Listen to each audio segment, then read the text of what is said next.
Hello guys and welcome to our channel. In today's video, I will show you the step-by-step tutorial on how to find CapCut templates. So by the end of this video, you will learn how to do them. So without further ado, let's get into it. So the first thing that we need to do is to open our CapCut app right here, and once we open our CapCut app, the next thing we need to do is to click the template icon on the bottom of the screen. After clicking, you will see a bunch of template that you can use.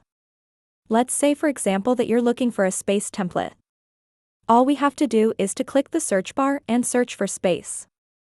After that, choose your desired template. Once you click it, all you have to do is to click Use Template. After that, you're now good to go. So that's basically it for this video. Thank you guys for watching. I hope you learned something and please, don't forget to like and subscribe. Have a great day everyone.